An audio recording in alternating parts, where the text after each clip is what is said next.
بہشتی دروازے کی کیا حقیقت ہے؟ بزرگ فرماتے ہیں کہ انہوں نے خواب میں نبی علیہ السلام کو اس دروازے سے گزرتا ہوا دیکھا۔ اچھا، سبحان اللہ۔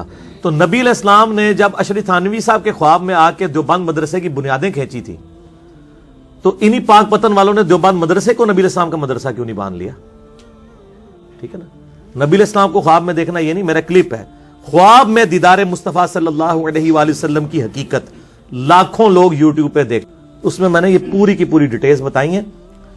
بہشتی دروازہ دنیا میں کوئی دروازہ نہیں ہے، خانہ کعبے کا دروازہ بھی بہشتی دروازہ نہیں ہے۔ ٹھیک ہے، ادھر ایک بدماش تھا، وہ کہتا ہے میں کعبے میں 5 دفعہ گیا ہوں اور میں ایسے ایسے کر کے مکے دکھاتا ہوتا تھا۔ پائی تو کعبے وچ دفن بھی ہو جا، اس کی بنیاد پہ کسی نے بہشتی نہیں ہونا۔ کیوں؟ بقیہ غرقت قبرستان میں 10,000 صحابہ کی قبریں ہیں اور اسی قبرستان میں عبداللہ ابن ابی منافق کی قبر بھی ہے، کیونکہ قانوناً تو وہ مسلمان تھا، نبی علیہ السلام نے اس کا جنازہ پڑھایا، بخاری مسلم میں آتا ہے اپنا لعاب دہن اس کے منہ میں ڈالا ہے، تو مسلمانوں کے قبرستان میں سے دفن کیا۔ تو اب کیا جی، وہ چونکہ مدینے میں دفن ہوا، آپ نے جنازہ بھی پڑھا دیا، تو اس کی وجہ سے بخشا جائے گا؟ قرآن نے کہا سب سے نچلے درجے میں ہوگا۔ نبی کا جنازہ پڑھانا، نبی کا تھوک مبارک، نبی کا کرتا مبارک کوئی نفع نہیں دے سکا، تو تواڈے بہشتی دروازے تے سب بڑھائے بڑھوئے نے اپنے۔ ہاں، دنیا میں ایک جگہ ہے جسے جنتی ٹکڑا کہا گیا ہے، وہ بخاری اور مسلم میں حدیث ہے، میرے گھر سے لے کے میرے ممبر تک جنت کے ٹکڑوں میں سے ایک ٹکڑا ہے، لیکن اس میں یہ نہیں ہے کہ جو اس میں آ گیا وہ جنتی ہو جائے گا نہ۔ اگر کوئی کہتا ہے یہ ہے تو ان کو کہیں گے فلانے تواڈے جڑے دوسرے مخالف بزرگ نے ہوتے اتنے گئے ہوئے نے، کہیں گے نہیں وہ تو پاویں جتے مرضی ٹر جائے نہیں ہوئے گا، تو ان کا تواڈے بھی جتے مرضی ٹر جان انج نہیں ہوندا۔ ٹھیک ہے نا، نہیں ماننے کے لیے تیار نا۔ ادھر سے جتنے ہمارے سیاسی لیڈر، فوجی لیڈر باقی جاتے ہیں وہ بیٹھے ہی ریاض الجنہ میں ہوتے ہیں، ان کے لیے ریاض الجنہ خالی کرا دیا جاتا ہے۔ بھائی ادھر چوکڑی مار کے بھی کوئی بیٹھ جائے جنتی تو نہیں ہوگا، وہ جنت کا ٹکڑا ہے، آپ وہاں جائیں۔ اس پہ امام بخاری نے باب باندھا ہے کہ قبر رسول سے لے کے ممبر رسول جنت کا ٹکڑا ہے۔ نبی علیہ السلام کی قبر مبارک، حضرت ابو بکر عمر کی قبریں، یہ جنت کے ٹکڑوں میں سے ایک ٹکڑا ہے، زمین کے اوپر جنت کا ایک ٹکڑا ہے، لیکن اس کے اندر داخل ہونے سے کوئی جنت میں نہیں داخل ہو جائے گا۔ احمد بریلوی صاحب نے ایک شعر لکھا ہے، جنت میں آ کر نار میں جاتا نہیں کوئی، انہوں نے اسی کے اوپر شعر کیا۔ وہ جب وہ جنت البقیع اس میں بیٹھے نا ریاض الجنہ میں، تو انہوں نے کہا کہ جب حدیثوں میں ہم نے سنا جو ایک دفعہ جنت میں چلا جائے گا دوبارہ دوزخ میں نہیں جائے گا، تو انہوں نے کہا یا اللہ میں ایک بار جنت میں آ گیا ہوں نا، تو اب میں امید کرتا ہوں کہ میں دوزخ میں نہیں جاؤں گا۔ تو یہ شعروں تک تو بات ٹھیک ہے، ورنہ تواڈے سیاسی لیڈر جنہوں تسی انہی گالاں کڈ دیو دل وچ، وہ تو سارے ادھر جاتے ہیں، وہ تو کعبے کے دروازے ان کے لیے کھلتے ہیں، تو قبر رسول کے لیے ان کو بھی انڈر لے کے جایا جاتا ہے۔ کہتے ہیں نہیں وہ نہیں جان گے، تسی بھی نہیں جاؤ گے بھائی، کوئی بھی نہیں جائے گا، اس طریقے سے کوئی جنت دوزخ کا فیصلہ نہیں۔ ٹھیک ہو گیا جی؟ نبی علیہ السلام کے متعلق یہ کہنا یہ سب تمہارا کرم ہے آقا کے بات اب تک بنی ہوئی ہے، یہ کہنا درست ہے؟ بالکل غلط ہے۔ اگر کوئی اس نیت سے کہہ رہا ہے کہ وہ نبی صلی اللہ علیہ وآلہ وسلم کو آج مدد کے لیے پکار رہا ہے، اگر کوئی یہ اس نیت سے کہتا ہے کہ نبی علیہ السلام کی دعاؤں کی برکت سے امت پہ اجتماعی عذاب نہیں آیا، جو بخاری مسلم میں آتا ہے کہ میں نے 3 دعائیں کی، ایک قبول نہیں ہوئی، 2 ہو گئی ہیں، ان میں سے جو قبول ایک دعا ہوئی وہ یہ ہے کہ کوئی ایسا اجتماعی عذاب نہ ہے کہ میری امت پوری ہمیشہ کے لیے ختم ہو جائے، اور جس دعا کو قبول نہیں کیا گیا وہ یہ تھی کہ میری امت آپس میں نہ لڑے، وہ دعا قبول نہیں ہوئی۔ اس سے یہ بات پتہ چلی کہ اللہ تعالیٰ کسی کی دعا کا پابند نہیں ہے، نبی کی دعا بھی ایسی ہو سکتی ہے جو قبول نہ ہو، اللہ کی مرضی ہے نا، اللہ پہ تو کوئی کسی کی دوست نہیں ہے۔ اور نبی علیہ السلام کو اس دعا کرنے سے بھی روک دیا گیا کہ یہ آپ نے دعا نہیں کرنی، جیسا کہ قرآن پاک میں آتا ہے حضرت نوح علیہ السلام نے اپنے کافر بیٹے کے لیے دعا کی تو اللہ تعالیٰ نے بڑے سخت لفظ استعمال کیے کہ نوح جاہلوں میں سے تو نہ ہو، کافر کے لیے دعا کر رہا ہے، پھر انہوں نے توبہ کی، قرآن پاک میں ان کی توبہ بھی نہ کری۔ ٹھیک ہو گیا؟ تو اس طریقے سے اس معنوں میں کوئی لیتا ہے، لیکن ابھی ظاہر ہے چونکہ ہم جس معاشرے میں اس میں تو وہ کچھ اور ہی کہہ رہے ہوتے ہیں، وہ ھذا من فضلی ربی کے اگینسٹ کہہ رہے ہوتے ہیں، ھذا من فضلی ربی کہنا چاہیے۔ نبی علیہ السلام نے ان چیزوں سے منع فرمایا، یہ سخت گستاخ ہیں جو لوگ یہ باتیں کر رہے ہیں، کیونکہ ایک صحابی نے ابو داؤد میں ابن ماجہ میں حدیث ہے، شریک القادی مدلس ہے لیکن سما کی تصریح سنن الکبریٰ البیہقی میں، ایک صحابی نے آپ علیہ السلام کو سجدہ کیا، آپ نے فرمایا سر اٹھائیے کیا کر رہا ہے؟ ان کا میں نے کوفے میں لوگوں کو ہیرا نامی شہر میں دیکھا کہ وہ اپنے سردار کو سجدہ کرتے ہیں، ہم نے بہتر سمجھا کہ آپ کو کریں۔ آپ نے فرمایا صلی اللہ علیہ وآلہ وسلم اگر میں سجدہ جائز سمجھتا تو بیویوں سے کہتا کہ اپنے خاوندوں کو سجدہ کریں اس حق کے سبب جو اللہ نے ان کو دیا ہے، اور اس میں یہ بھی الفاظ ہیں جب میں فوت ہو جاؤں گا تو میری قبر سے گزرو گے، کیا قبر پہ بھی سجدہ کرو؟ تو ان کا نہیں، تو فرمایا مجھے کیوں کر رہے ہو؟ آپ علیہ السلام کو انہوں نے آگے سے مطلب یہ تو نہیں کہا عشق کے چلے نمبر لے گئے، عقل والے اونجے ہی عمرہ گالیاں، ٹھیک ہے نا جی. وہ آگے سے کہہ سکتا تھا کہ حضرت آدم کو بھی تو سجدہ کیا تھا فرشتوں نے, یا رسول اللہ کیا ہوا اگر آپ کو کر لیا. آج کا بندہ ہوتا تو یہ آرگومنٹس رکھتا. احمد بریلوی صاحب نے شعر کہا ہے, سر سوئے روزہ جھکا پھر تجھ کو کیا, دل تھا ساجد نچ دیا پھر تجھ کو کیا. وہ کہتے ہیں میں نے جو نبی علیہ السلام کے روزہ مبارک پہ سر جھکایا ہے, تجھے کیا تکلیف ہے؟ تیرے سامنے تو میں نے سر جھکایا, دل سے تو میں سجدہ بھی کر رہا تھا. بڑا چنگا کام کیتے اللہ نے بندیا. ظلم ہے یار. ایک طرف احمد بریلوی صاحب خود کتاب لکھ رہے ہیں کہ سجدہ تعظیمی حرام ہے. فقہ حنفی میں آپ کو پتا 2 موقف ہیں. کچھ حنفی علماء سجدہ تعظیمی کے قائل ہیں, تو ان کے خلاف کتاب لکھی احمد بریلوی صاحب نے کہ نہیں, یہ ابو داؤد ابن ماجہ کی حدیث کے تحت سجدہ تعظیمی حرام ہے. دوسری طرف کہتے ہیں سر سوئے روزہ جھکا پھر تجھ کو کیا, دل تا ساجد نچ دیا پھر تجھ کو کیا. تو یہ شعر و شاعری کرتے رہیں, دین کے ساتھ اس کا کوئی تعلق نہیں ہے. اگلا سوال ہے, کیا درگاہ بی بی پاک دامن میں اہل بیت کی قبریں موجود ہیں؟ یہ سوال اس لیے کیا گیا کہ بہت سے لوگوں کی عقیدت وابستہ ہے وہاں, لہٰذا اس بارے میں جو غلط فہمی ہے اس کا ازالہ کریں. کیا عقیدت وابستہ؟ میں کہتا ہوں جی اگر سیدنا حسین علیہ السلام کا روزہ بھی ہو پاکستان کے اندر, دین وٹ, آپ نے اس میں سے کرنا کیا ہے؟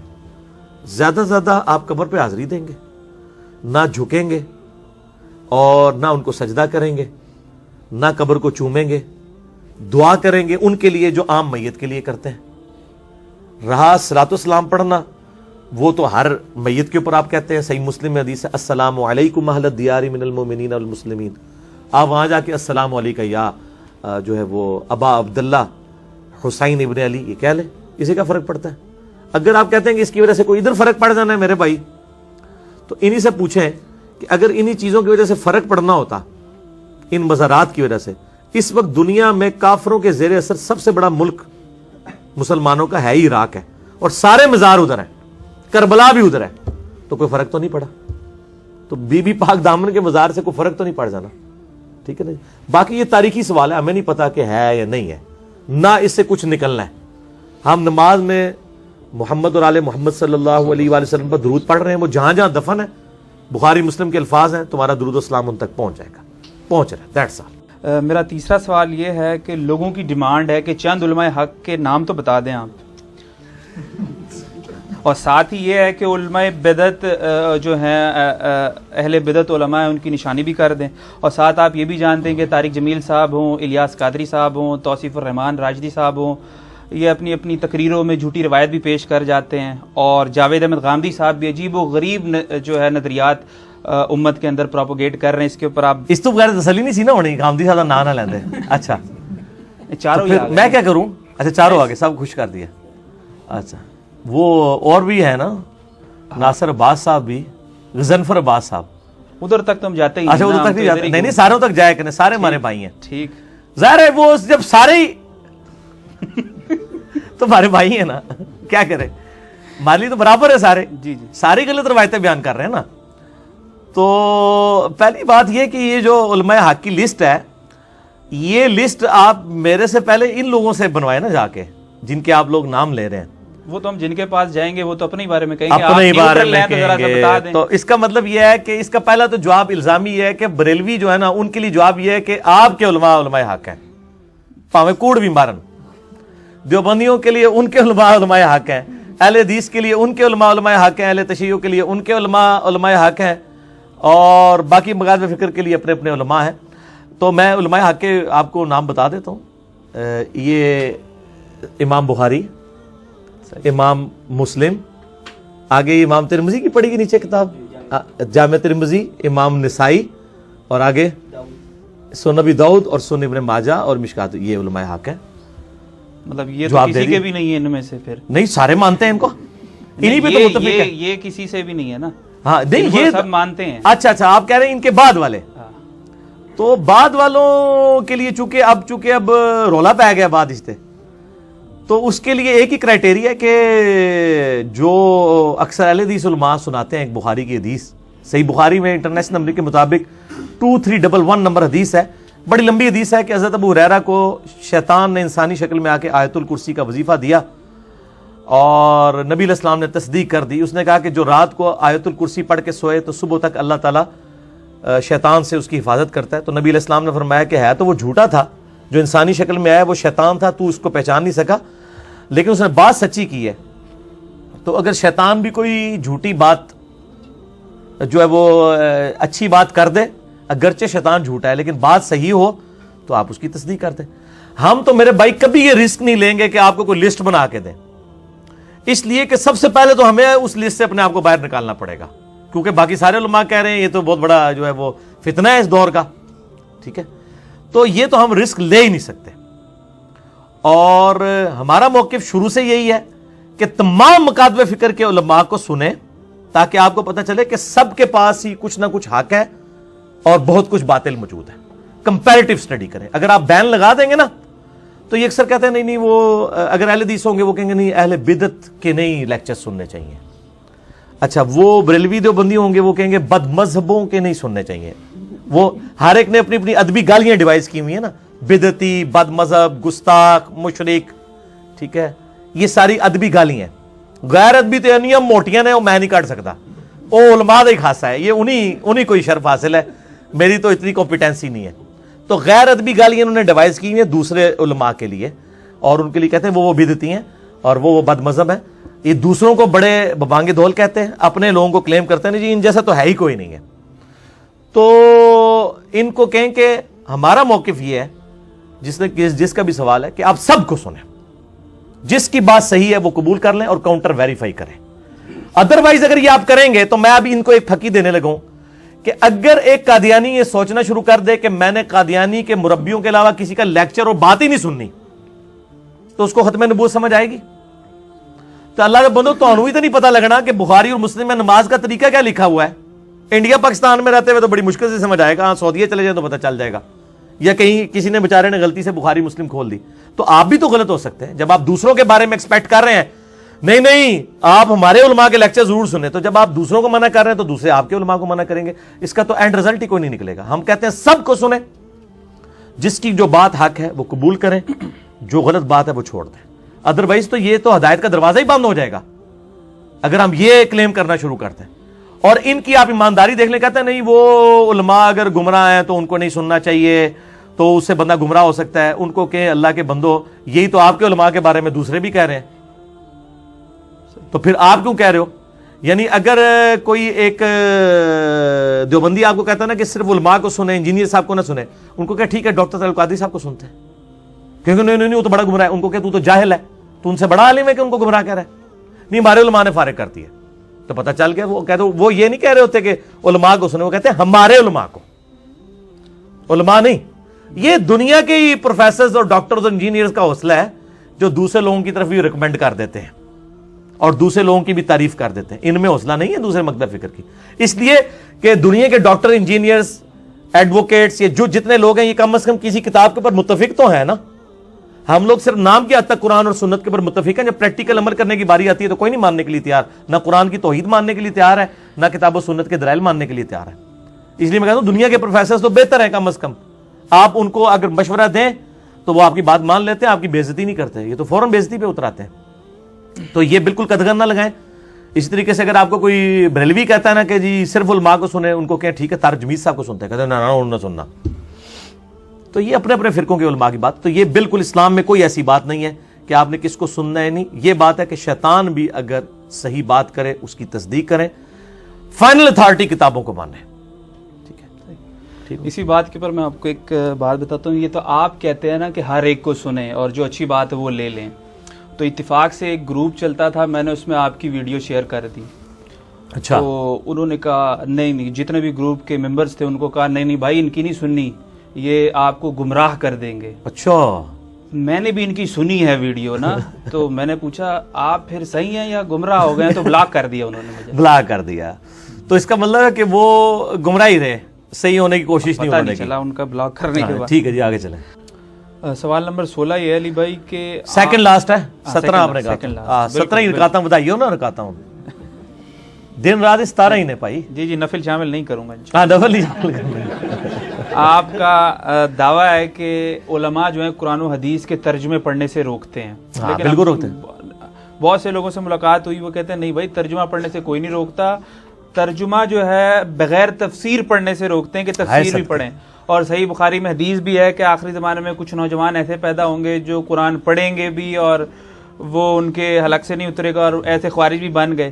تو آج کے دور میں یہ پیشن گوئی آپ پر تو نہیں پوری اترتی؟ ہاں ظاہر ہے وہ کریں گے, وہ بالکل فٹ کریں گے. ان سے مجھے مرنا جاتے اگر تیرا یقین ہوتا کہ تو واقعی لوگوں کو یہ پڑھاتا ہے, یہ مجھے ذرا بتایا جائے یہ کون سی مسلمانوں کی تبلیغی جماعت ہے جو لوگوں کو کہہ رہی ہے قرآن پڑھو. ایک نے فضائل مال اٹھائی ہوئی ہے, ایک نے فضائل سنت. چلو یہ اپنے لوگوں کو ہی قرآن تفسیر والے اٹھوا دیں, بغل میں تبلیغی جماعت والے جو ہیں وہ اشرف تھانوی صاحب کو اٹھوا دیں, اور بریلوی جو ہیں وہ احمد بریلوی صاحب کا خزائن العرفان اور کنز الایمان اٹھوا دیں. یہ ساری ان کی کتابیں باتیں ہیں. جیسے ٹی وی پہ آ کے بڑی پازیٹیو باتیں کرتے ہیں نا, جمعے کے خطبوں میں پون کے رکھ چھڑ دیں ایک دوسرے کو. ٹی وی میں کہتے ہیں نہیں ہم بھائی ہیں, سنی شیعہ بھائی نہیں.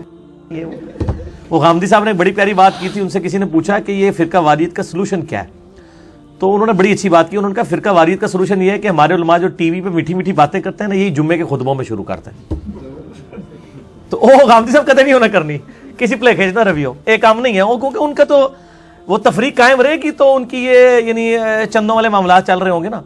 یہ کوئی جناب نہیں کہتے ہیں اس طرح کہ بھی تفسیر سے, اگر یہ کہتے ہیں ایسے علماء کو ہم جناب سلوٹ پیش کرتے ہیں کہ اگر وہ لوگوں کو ترغیب دلا رہے ہیں کہ آپ بزرگ اسی طرح دلاتے ہوں گے نا کہ آپ بزرگوں کی کتابیں چھوڑ دیں, علماء کی کتابیں چھوڑ دیں, آپ اللہ کی کتاب تفسیر کے ساتھ پڑھیں, اسی طرح اللہ کو جان دینی جے. نہیں ایسا نہیں ہے, ایسے نہیں ہوئے گا. ترجمہ تفسیر کے ساتھ پڑھیں اس طرح. لیکن وہ یہ نہیں کہتے کہ کتابیں چھوڑ دیں, پہلے اللہ کی کتاب پڑھیں. نہیں وہ نہیں, وہ تو نہیں کہہ سکتے. اس کا مطلب آدھے تو چلے, آدھے تو ٹھیک ہو گئے ہیں. یہ تفسیر ان سے پوچھے کون سی تفسیر, اپنے علماء کی کہیں ظاہر ہے تو ٹھیک ہے. ان کو کہیں کہ اپنے علماء کی پڑھیں, ترجمے بھی اپنے علماء کے پڑھیں. میں بھی تو یہی کہتا ہوں, میرا مسئلہ نمبر 170 ریکارڈڈ موجود ہے, قرآن کے ترجموں میں اختلاف کا دھوکہ.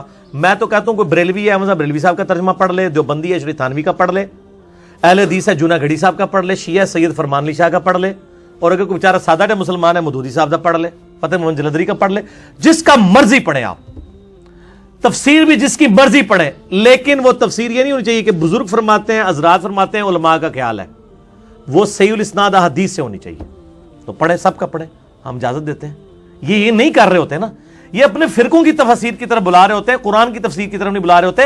اور یہ ساتھ پتہ ہے کیا کہہ رہے ہوتے ہیں کہ آپ قرآن ڈائریکٹ نہ پڑھیں, کسی استاد سے پڑھیں ورنہ گمراہ ہو جائیں گے. ان سے پوچھیں آپ لوگوں نے درس نظامی کیا ہے, درس نظامی میں قرآن پورا ترجمے سے کور کیا ہے؟ کورسز میں موجود ہی نہیں ہے. ہوں شاید پا دیتا ہوں, میں نے میری تقریریں سن کے کہتے نہیں ہم کیپیبل بنا دیتے ہیں بندے کو کہ وہ خود پڑھ سکتا ہے. پوری زندگی نہ اس کو تو توفیق ہوتی ہے, الٹا وہ لوگوں کو بھی روکتا رہتا ہے. آپ کو تو کہتا ہے کہ ڈائریکٹ نہ پڑھو, تو پڑھا دینا یار, پڑھا نا, صحیح الاسناد حدیث سے پڑھا نا, بزرگ بابوں کی تفسیر سے تو نہیں نا. تو اگر اس طرح کر رہے ہیں, باقی نوجوان لڑکوں والی جو آپ نے بات کی ہے, تو میرا مسئلہ 154 ہے. جو آیات کافروں کے بارے میں نازل ہوئی ہیں مسلمانوں پہ ان کو تھوپنا, میں نے یہ سارا پوسٹ مارٹم اس میں کیا ہے. یہ بخاری میں جو حدیثیں پیش کرتے ہیں نا کہ وہ جی آخری زمانے میں, اب وہ آخری زمانہ وہ پنجابی والا لے رہے ہوتے ہیں, آخر عربی میں بعد کے زمانے کے لیے لفظ استعمال ہوتا ہے. ایسے لوگ ظاہر ہوں گے جو قرآن کثرت سے پڑھیں گے, ان کے حلق سے نیچے نہیں اترے گا, وہ نوجوان ہوں گے اور وہ دین سے اس طرح نکل جائیں گے, اور پکڑ کے انجینئر صاحب پہ لگا دیتے ہیں.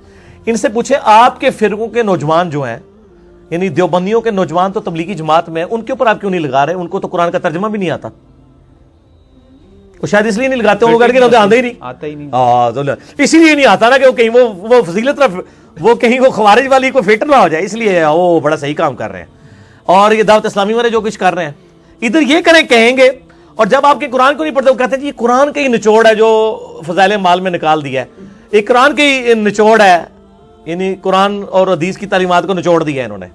ٹھیک ہے جی, نعوذ باللہ من ذالک, جو فضائل سنت میں آ گیا ہوا ہے.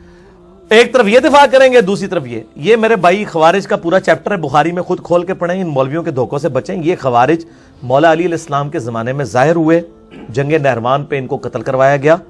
یہ لوگ صحابہ کرام علیہم رضوان کو کافر کہتے تھے, قرآن پاک کی آیات پڑھ کے صحابہ پہ فٹ کرتے تھے. اور ہم جو قرآن پاک کی آیات اور احادیث پڑھ کے صحابہ پہ نہیں فٹ کر رہے, ہم ان پہ فٹ کر رہے ہیں جنہوں نے کتاب و سنت کو اور صحابہ کرام کی تعلیمات کو بگاڑا ہے کہ دیکھیں یار کتاب و سنت یہ کہہ رہا ہے. ہم کہاں سے وہ نوجوان لڑکے ہو گئے؟ اور پھر وہ نوجوان لڑکے تو قرآن پڑھتے تھے, ہم تو قرآن کا ترجمہ HD کیمرے میں احمد بریلوی صاحب کا ہی دکھا کے بریلویوں کو دکھا رہے ہوتے ہیں. وہ تو احمد بریلوی صاحب آپ کو دکھا رہے ہوتے ہیں, نوجوان لڑکا تو نہیں دکھا رہا ہوتا. میرا تو تب ہوگا جب میں خود اپنا ترجمہ کروں. جب میں آپ کو احمد بریلوی صاحب کا ترجمہ دکھا دیتا ہوں تو احمد بریلوی صاحب نوجوان لڑکے ہیں کیا؟ یا ان کو ترجمہ میں نے گن پوائنٹ پہ کروایا؟ کہ وہ یہ ترجمہ کریں. علم غیب کے اوپر میں نے آیات قرآن سے کوٹ کی ہیں. تو ہم تو ڈاکی ہیں, ہم تو علماء کے ترجمے دکھا رہے ہیں, ہم نے خود تو کبھی یہ دکھائے نہیں ہے. کہتے ہیں علماء سے پوچھ کے چلیں, تو ہم علماء سے پوچھ کے چلیں. قرآن کو سمجھنے کے لیے 18 علوم, جی 18 علوم جو چاہیے ہوتے ہیں وہ احمد بریلوی صاحب کو تو آتے تھے نا, اشرف تھانوی صاحب کو تو آتے تھے نا, تو ہم ویل انوینٹ نہیں کر رہے نا. جن کے پاس آلریڈی 18 علوم تھے ان کا ترجمہ کر کے آپ کو اردو زبان میں دکھا دیا. اردو سے تو عنوان دی, اردو سے بھی 18 علوم چاہیے نا, انہوں نے کوئی بدلو ہوں کیا کرو, اردو سے 18 علوم چاہیے نا. یہ پرانا ہو گیا جی, انجینئر صاحب نے تو یہ ساری ڈاکٹرائن فیل کر دیتی ہے. تو وہ ساری خوارج کے بارے میں ہے, حضرت علی علیہ السلام کے زمانے میں ظاہر ہوئے, وہ ان لوگوں کے بارے میں نہیں ہے جو بیچارے کتاب و سنت کی تعلیمات دے رہے ہیں. ورنہ صحابہ کرام تو خود نوجوان تھے. نبی علیہ السلام کی وفات کے وقت حضرت عبداللہ ابن عباس کی عمر 13 سال تھی. عبداللہ بن عمر رضی اللہ تعالیٰ عنہ کی عمر 18 سال تھی. حضرت ابو ہریرہ کی عمر 22 سال تھی. اما عائشہ کی عمر 18 سال تھی نبی علیہ السلام کی وفات کے وقت. معاذ ابن جبل جب فوت ہوئے ان کی عمر 30 سال تھی. میری ابھی 41ویں میں داخل ہو چکا ہوں, فوت ہو گئے 30 سال میں. اور رومن امپائر جرموک میں گرا کے وہاں پہ پھر حضرت ابو عبیدہ کے بعد گورنر بھی رہے اور تعاون کے مرض میں شہید ہو گئے, اور اس وقت 30 سال عمر تھی. تو نبی علیہ السلام سے زمانے کتنی عمر ہوئے گی, 22-23 سال. سرکار یہ سارے نوجوان ہی تھے نا, اور قرآن میں آیا کہ موسیٰ علیہ السلام پہ بھی چند نوجوان ہی مان لے کے. اب بڈھی ہڈیاں کی تو چینج ہوندی ہیں جے, وہ تو ڈنگیاں ہو گیا, انہوں کو سیدھا کر سکتا, ٹوٹ جان گیا, سیدھا کریو بھی نہ. ٹھیک ہے, میرا کافی ہے. میرا 17واں اور آخری سوال یہ ہے, بلکہ یہ آپ نے جو یہ حدیث بیان کی ہے, یہ اگلے دن مجھے انڈیا سے کسی نے ای میل کی, انہوں نے کہا یہاں مسجدوں میں یہ حدیث لکھ کے نا ہندی اور اردو میں لگائی ہوئی ہے, نوجوان لڑکے ظاہر ہوں گے, اور یہ انجینئر صاحب آپ کو ٹارگٹ کیا ہوا انہوں نے. انڈیا میں جمعے پڑھائے جا رہے ہیں میرے خلاف, نیپال میں, بنگلہ دیش میں, پاکستان میں تو ویسے ہی پڑھائے جا رہے ہیں. تو ان کو اتنی مطلب اگر تکلیف ہوئی ہے, اتنا بڑا فتنہ بنا ہوا ہے, تو اللہ کے بندوں کو علمی رد بھی کرو نا, گالی گلوچ سے تو کام نہیں چلنا. اب یہ چاہتے ہیں لوگ دوبارہ سے گھاس کھانا شروع کرتے ہیں. نہیں بھائی, اور نہیں لوگ گھاس کھاندے, اور مکھن لگ گیا انہوں نے منہ نو, قرآن و سنت دا. ٹھیک ہے انشاءاللہ. 17واں اور آخری سوال کہ آپ کے نزدیک 73 فرقوں میں سے حق والا گروہ کون سا ہے, اور ساتھ ہی یہ بھی بتا دیں آپ اہل حدیث کو بہتر کیوں سمجھتے ہیں. اچھا, اہل حدیث سے ہی پوچھ لیں جا کے. نہیں تو بہتر تو آپ سمجھتے ہیں, وہ کیا کہتے ہیں مجھے, اہل حدیث کیا کہتے ہیں. دیکھ رہے ان کی ہنسی کافی ہے جواب کے لیے. مسئلہ یہ ہے کہ 73 فرقوں میں تو اگر یہ سوال آپ بریلویوں سے جا کے کریں تو وہ کیا کہیں گے, ایک لائن میں آپ کو جواب دے دیں گے کہ ہم میں باقی سارے گمراہ ہیں. دیوبندی ان کا بھی اپنے کہیں گے, باقیوں کو اہل حدیث بھی, شیعہ بھی, سب بھی. پھر مجھے آگے تو سارے نو غلط کہنا, میں کہنا یار 99 قتل تے تسی بھی کیتے ہیں. جب آپ کہتے ہیں اپنے علاوہ ساروں کو آپ کہہ رہے ہیں گمراہ, 99 قتل آپ نے بھی کیے ہوئے ہیں, ہم نے ایک کر کے سینچری کر دی, ہم نے کہا آپ بھی گمراہ. تو 99 سوچتے ایک کئی فرق ہے, ایک 19-20 تو بھی کاٹتا فرق ہے, 19-20 میں بھی بہت فرق ہوتا ہے, 99-100 میں اس سے بھی کم فرق ہوتا ہے. تو مجھے کیوں آپ کہہ رہے ہیں, آپ نے تو یہ کام خود کیا ہوا ہے, لیکن بہت فرق ہے. آپ تو ان کو گمراہ اور دوزخی کہتے ہیں, میں صرف اختلاف رائے کر کے کہتا ہوں سارے میرے مسلمان بھائی ہیں. ٹھیک ہے جی, چاہے بریلوی ہو, دیوبندی ہو, اہل حدیث ہو, شیعہ ہو, میں ان کے پیچھے نمازیں پڑھتا ہوں الحمدللہ پریکٹیکلی. یعنی یہ صرف زبانی کلام ہی نہیں, یہ ٹی وی پہ بیٹھ کے نہیں باتیں کرنے والی باتیں, یعنی میں پریکٹیکلی کرتا ہوں. ان کا حال یہ کہ سب کو گمراہ ڈکلیئر کرتے ہیں اپنے علاوہ, اور دوزخ کی نہ گارنٹی دیتے ہیں. میرے آپ یوٹیوب پہ کلپ موجود ہے 73 فرقوں کی حدیث کی حقیقت. یہ آپ لکھیں نا, 2-3 کلپ میرے کھلیں گے جس میں نے بتایا کہ اس سے مراد کیا ہے.